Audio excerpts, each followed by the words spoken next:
Welcome to Cenchrea. Now, most people, even though they read the Bible, don't know the significance of this little port city.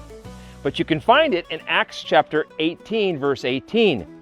Let's quickly remember what's happened to Paul. He came across, he had the vision of the Macedonian, went to Philippi, he was in Thessalonica, he was in Berea. Finally they sent him to Athens because things were just too hot for the church.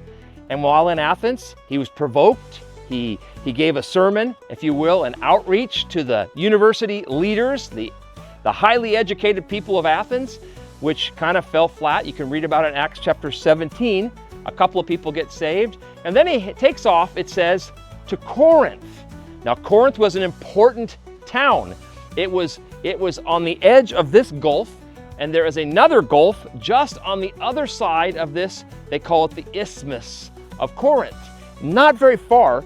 And that little gap right there, they used to put their boats on a sledge and put it in the grooves. These wheels were in grooves, and they would pull it across this little thin strip to the other side. So they would actually be able to miss I think it's the Peloponnesian Peninsula. They could avoid that dangerous trip by just going across the land here. And so Corinth became important because all the sailors would get off. They'd have time on their hands and money, and it was a sailor city. So that's why you read in Corinth, it had a lot of problems. A lot of problems. Anywhere you have men with money who've been on a ship for a long time, you have a lot of sin. And so this was Sin City, if you will. And Paul spent a lot of time here, 18 months. The Lord came to him and said, don't worry about it, Paul. You don't worry, people aren't going to get you. You preach, I have many people in this place. Not in Athens, Corinth. In fact, there are some proverbs, ancient proverbs about Corinth and how Corinth, you were Corinthian, that was an insult. You were vulgar and rude. It was a strong word. Anyways, back to the story. So in Cenchrea, after Paul had spent 18 months here, it says, Paul remained a good while in Corinth. I'm in Acts 18:18. Then he took leave of the brethren and sailed for Syria. So he's headed back to Jerusalem and to Antioch, where he had come from. And Priscilla and Aquila were with him. These are the two people who made tents, like Paul. And they'd taken care of themselves and the missionaries who were with them by working.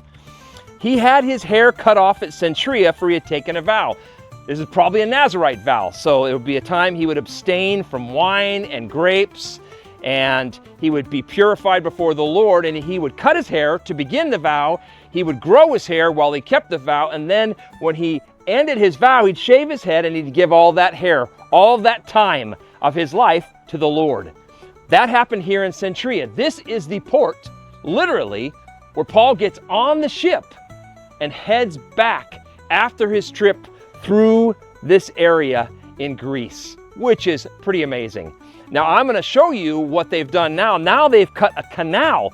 It's a beautiful canal. I'll show you what it looks like. It was completed in 1893.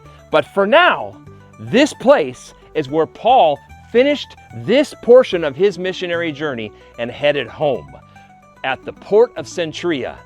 Keep looking up for him.